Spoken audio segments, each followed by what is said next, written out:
నేను మీ నెల్లూరు అమ్మాయినండి. ఈరోజు మా నెల్లూరు స్పెషల్ అయిన ఫిష్ కర్రీ తీసుకొనొచ్చాను. చేసేదానికి ఈజీగా, తినేదానికి కమ్మంగా ఉండేటట్టు ఓల్డ్ టైపు ఫిష్ కర్రీ మీ ముందరికి తీసుకొనొచ్చాను. ఇంక ప్రాసెస్‌కెళ్దామా?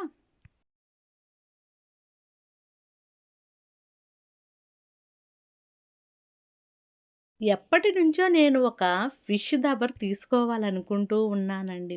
బిర్యానీకి గానీ, ఫిష్ కర్రీకి గానీ ఈక్వల్‌గా ఉండేటట్టు 4000 పోసి మరీ కొన్నాది పిచ్చిమాలోకం అని మీరనుకుంటారు కదా! అయితే మనది కుకింగ్ ఛానల్ గదా! ఎన్ని రోజులు నువ్వు అలాగా సాటేడ్ చేస్తూ ఉంటాం. పర్ఫెక్ట్‌గా రావాలా, వీడియోకి పర్ఫెక్ట్‌గా ఉండాలంటే కొంచెం మనీ పెట్టాలి సుమి. ముందుగా అయితే ఒక బాండలు తీసుకోండి దళసరిగా ఉండేటట్టు. కొంచెం మెంతులెత్తి వేసినాక సగభాగం వేగినాయిరా అనుకున్నప్పుడు కూసంత ఆవాలు వేసుకోవాలి. ఈ రెండిటిల్ని సగభాగం అంటే సగభాగం వేగనిచ్చి అలా తీసి ఇలా పెట్టాలి. ఫిష్ కర్రీకి మోస్ట్ ఇంపార్టెంట్ అయిన పౌడరు చేసుకునేదానికి చాలా ఈజీగా చెప్తాను. నేను ఎలా చెప్తానో అలాగే చేసేసేయండి.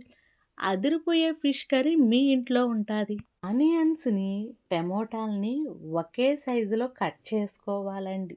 జ్యూసులు గట్రా లేకుండా ఇలాగా ఒక మధ్య సైజులో ఉండేటట్టు ఆనియన్స్‌ని, పచ్చిమిర్చిని ఘాట్లు కొంచెం కారం ఉండేవి.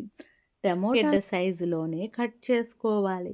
ఇంకా ఎగస్ట్రాగా ఏమీ వెయ్యకండి. అదేనండి బెండకాయలు, వంకాయలు అవి.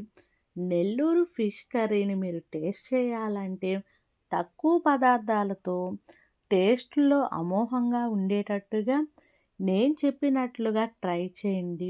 నెల్లూరు ఫిష్ కర్రీ ఓల్డ్ ఐటెమ్‌గా అంటే చిన్నప్పటి నుంచి నేను అమ్మమ్మ కాడ పెరగటం వల్ల ఆ పద్ధతులొచ్చాయనుకోండి. స్టవ్ ఆన్ చేసి దళసరిగా మందపాటిగా ఉండే దబరలో మనం ఆయిల్ వేసి పెట్టాం గదా! ఆ ఆయిల్ అయితే ఇప్పుడు హీట్ అయ్యింది. దాంట్లోకి కొంచెం మన పోపు దినుసులంటే ఏమనుకుంటున్నారు? మినపప్పు, పచ్చెనపప్పు, బియ్యం, ఆవాలు, జీలకర్ర, కూసంత మెంతులు ఇవన్నీ కలిపితే పోపు దినుసులు. అవి అలా ఏగినాయో లేదో 2 మిరపకాయలు ఇలా వేయండి. ప్రతి దాంట్లో ఒక స్మెల్ అనేది మన కర్రీకి ఇందాక తరిగి పెట్టుకున్న ఆనియన్స్ ఉన్నాయి కదా మీడియం సైజువి వాటిల్ని కూడా అలా వదిలేసుకున్నామనుకో కొంచెం దూరంగా కొంచెం సిమ్లో పెట్టుకోండి సుమి. వాటిల్ని కూడా వేసేసినాక అలా ఇలా ఒక 50% ఫ్రై అవ్వాలండి.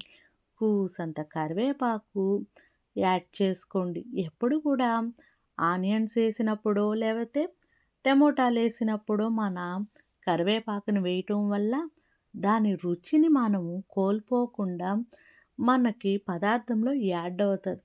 అదే మనం పోపులేసినప్పుడు వేసినామో అది ఫ్రై అవుతుంది. కొంచెం సుతమారంగా వంట చేసేటప్పుడు కూసంత టైం అయితే కంపల్సరీ. అది ఫిష్ కర్రీకి అయితే కనీసం ఒక 1 అవర్ అయితే ఆ కూర ఉడకాలండి. అప్పుడు మనకి టేస్ట్‌ని ఆస్వాదించగలుగుతాము. ఇంకైతే టమోటాలు ఇందాక కట్ చేసాం గదా! ఆ టమోటాలతోనే మన పచ్చిమిర్చిని గూడా యాడ్ చేయండి. ఇవన్నీ మనకు ఒక 50% కావాలి. అవన్నీ వేసుకున్నాక కొంచెం కల్లుప్పు వేసినామనుకో టమోటా కొంచెం స్మూత్ అవుతుంది. అందుకోసంగా కొంచెం ఇది కూడా హైలో పెట్టబాకండి సుమి. సిమ్‌లోనే దాని వర్క్ అంతా జరిగిందనుకోండి. ఒకదానికి ఒకటి మింగుడవ్వటం వల్ల పదార్థానికి ఆ టేస్ట్ అనేది వస్తది. ఏమంటారు? ఇలా అయిన టమోటాని కలర్ కాంబినేషన్ అయితే అదిరిపోయిందండి. కూసంత సేపు దీనికి మూత పెట్టేసామనుకోండి. ఇప్పుడు మన హ్యాండ్‌మేడ్ ఐటెము అల్లం వెల్లుల్లి. ఎప్పుడు చూసినా వెల్లుల్లికి చెక్కుదీవెందుకు అంటారా? మన శరీరానికి పీచు పదార్థం అనేది చాలా ఇంపార్టెంట్ అండి. అందుకోసంగా అల్లం మీద చెక్కు తీయకుండా అలా గరా గరా గిరా గరా నూరినాక ఆ అల్లం వెల్లుల్లి పేస్ట్‌ని ఎత్తి ఇలా మన చేపల కూరలోకి దొబిల్ అని వేసేసామనుకోండి. చూడండి, ఇంత కర్రీకి అంత అల్లం వెల్లుల్లి పేస్ట్ సరిపోతదా అంటారు. ఎక్కువ వేస్తే టేస్ట్ మారిపోతాది సుమి.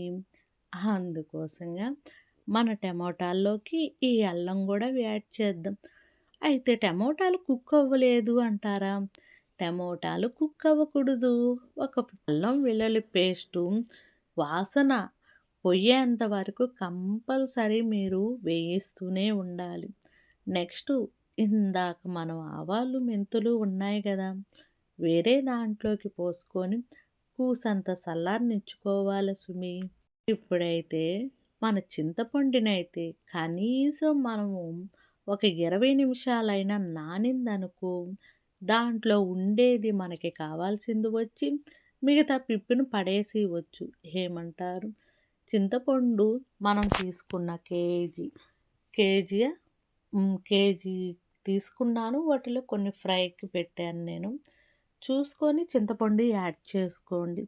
No problem. పులుసు ఐటెమ్స్‌కి ఏందంటే మళ్ళీ మధ్యలో గూడా యాడ్ చేసుకోవచ్చు. స్టార్టింగ్ స్టేజ్‌లో ఎవ్వరైనా అంతేనండి.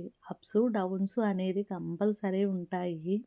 ఇప్పుడైతే ఫిష్ కర్రీకి మెయిన్ ఇంపార్టెంట్ ఏందంటే కారం అండి. అది ఎర్రగా ఉండాలా, స్పైసీగా ఉండాలి. ఎందుకంటే చింతపండు, మామిడికాయ అన్నీ వేస్తాం గాబట్టి కారం అనేది మనకి క్వాలిటీ అయినది వేసుకున్నామనుకోండి టేస్ట్ అయితే అదిరిపోతుంది. ఇప్పుడైతే మనం గుప్పెడు కొత్తిమీర తీసుకోవాలి. వీలైనంత వరకు కల్లుప్పు వేసుకోవటానికి ట్రై చేయండి. ధనియాల పొడి మన ఇంట్లో ఆడించుకుందైనా బెటరేను. మనం ఏందంటే కొంచెం క్వాలిటీ అయినదే తెచ్చుకుంటాం బయట. ఇంకా పసుపు పొడి ఇవన్నిటిని మనము ఇందాక టమోటా, ఎర్రగడ్డ, అల్లం వెల్లుల్లి వేసాము గదా! అది మళ్ళీ ఒకసారి అలా తిప్పినాక 1 బై 1 యాడ్ చేసుకుంటూ వెళ్ళాలండి. టమోటాలు చూడండి, ఇందాక ఒక రకంగా ఉండాయి. ఇప్పుడు అల్లం పడినాక కొంచెం మెంటయినాయి గదా! ఇప్పుడైతే మన కారప్పొడిని ముందుగా మనం కొలతేసుకొని పెట్టుకోవాలి కారప్పొడినైతే.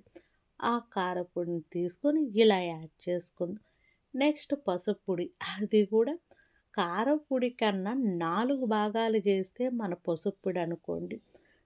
పసుపు పొడి యాడ్ చేసుకున్నాక ధనియాల పొడిని కనీసం ఒక 2 స్పూన్స్ అయినా యాడ్ చేయండి. ఇప్పుడు మన కల్లుప్పు ఉంది కదా! మనకు రుచికి తగ్గట్టుగా కొంచెమైనా వేసుకొని మళ్ళీ కుక్ అయ్యేటప్పుడు మనకు స్మెల్ అర్థమవుతుంది. చివర్లో అయినా యాడ్ చేసుకోవచ్చు. గుప్పెడు కొత్తిమీర ఎత్తి వేయండి. అన్నిటిని ఈక్వల్‌గా ఏ మొహమాటం అనేది పడకుండా అలా కలపండి. కలిపిన తర్వాత అన్నీ ఒక దిగ్గడ సహజీవనం చేసినట్లుగా మింగిడవుతాయి. ఆ మింగిడైన దాంట్లోకి ఇందాక మనం చింతపండు పులుసు ఉంది కదా! ఆ క్లిప్పింగ్ మిస్ అయింది. అది కూడా యాడ్ చేసుకోండి.